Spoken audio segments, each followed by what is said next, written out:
So let's take all the noise out for a second. Forget the KOs, forget the face offs, forget the Instagram hype because this fight, Duplessis versus Chimaev, it's not just about who's sharper on the feet or who can shoot the cleaner double. No, it's more about oxygen.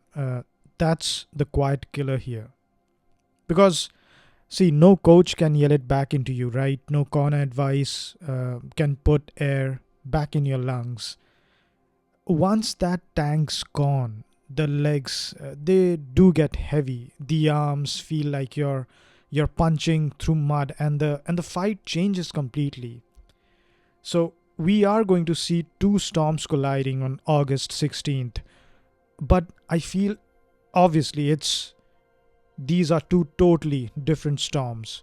One, it builds pressure like a slow flood, drowning you round after round, whereas the other, he's a flash flood. Hits the bank fast, crashes through, and if you survive that first surge, the question is, can he swim when it gets steep? Because, see, you can talk about the chin, the power, all about the killer instinct, but none of it matters when your body starts begging for oxygen. That's when the technique breaks. That's when the hands drop. That's when the guy you've been beating for 10 minutes suddenly starts beating you. In MMA, cardio isn't just running a lot. It's the ability to recover while you're under duress, right? You get taken down, you get up, your heart rate spiking, and now you have to throw a clean combination without eating a counter. That's a major skill. And in this fight, I feel that's the hidden currency. Because Dricus Duplessis, he's got this weird herky-jerky style wherein nothing looks smooth, but it's constant, it's persistent. Even when he's breathing hard, he's still throwing. His entries are messy, but they keep you guessing that. And that's the unpredictability which forces you to burn energy just reading. Whereas Chimaev, he has a completely different cardio profile. He front loads his gas tank first round, first 3 minutes. He's a hurricane.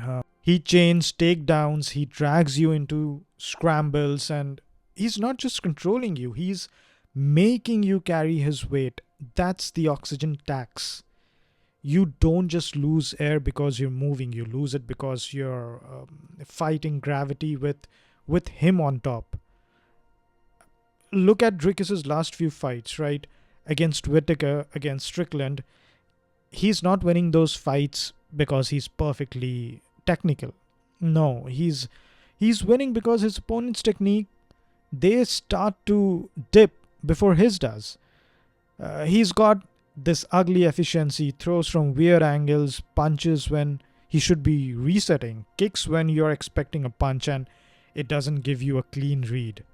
And here's the scary part, his cardio doesn't look textbook, it's deceptive. He looks tired, mouth open, chest heaving. Then he explodes with a flurry. That's mental warfare too. You think he's done. He's just pacing the chaos. And against a guy like Khamzat, that's a weapon. If Dricus can survive that opening storm, if he can drag this fight into the fourth, we've seen Khamzat slow before, and Dricus doesn't need perfect form to hurt you late. He just needs to still be throwing. Khamzat's approach is almost the opposite. He's a specialist in early domination, right? His wrestling entries are explosive, and once he gets in on you, the chain wrestling, it's quite suffocating. He's not like Kobe Covington, who just shoots endlessly, or a Mirab. He'll pick the shot, commit 100%, and then finish it with strength and leverage. But I feel that kind of output in the first round comes with a cost. We all know that. You're dumping a huge part of your gas tank early. That's fine if you finish the guy. But if you don't, you are now fighting with a smaller tank for the rest of the night. And we saw glimpses of that against Gilbert Burns. Third round, the shots weren't as explosive, the scrambles were slower, and Burns is nowhere near the size or the awkward cardio profile of Dricus. So for Khamzat, The oxygen battle isn't just about pace, it's about efficiency. Can he control Dricus without redlining his heart rate?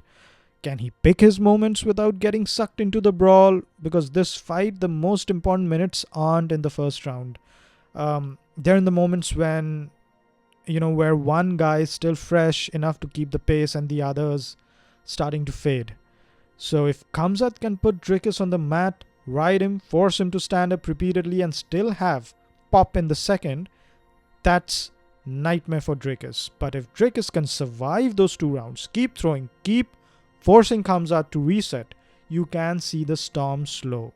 And that's where the war on air takes over. Technique will drop, the cleanest striker won't be clean anymore, the better wrestler won't explode into doubles anymore. It becomes about willpower, what's left in the lungs. So yeah, highlight reels are fun, trash talks fun, but this fight, this is going to be decided by the thing you can't see. You'll see the exchanges, the scrambles, the shots, but the real story will be told in the breathing. Mouth open, shoulders dropping, legs slowing. That's the oxygen war. And on August 16th, when we hit those deep waters, it's not going to be about who's better on paper. It's going to be about who's still there.